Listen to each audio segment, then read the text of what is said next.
Okay, so we're talking about how to block people or how to block IP addresses from your server.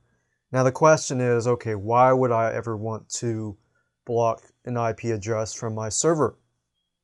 And how do I get that IP address? Well, if you use different scripts like AMember Pro and different types of membership site scripts, oftentimes the IP address will show up for that customer.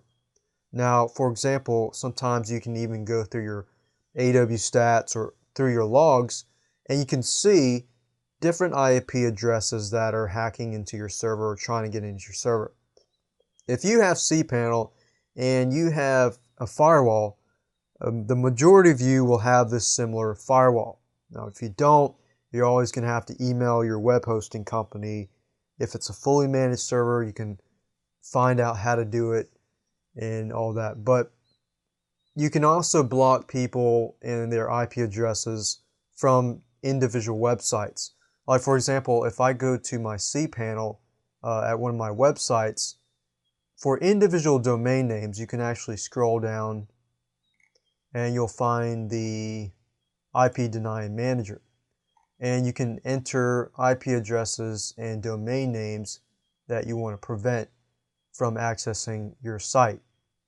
So you would simply enter the IP address here and click on add. Now, if you're running a dedicated server like me, if you want to block an IP address, you want to block it across the board so that they just can't access any of your sites. You don't want to just block it for one specific site. So what I do is I use a program called SSH. Okay, so right now I am in my root area, and to block an IP address for my specific server, I would simply type in CSF-D for deny, and then I'd enter the IP address. And basically what that does is it adds it to my deny IP table. What that means is that if that person from that IP address tries to access my server across the board, then they're not going to be able to do so. They're going to get some error message like, this site cannot be reached. However, let's say that your firewall accidentally locks somebody out that is legitimate because they were accessing the site so many times within a few minutes, your firewall automatically blocks them.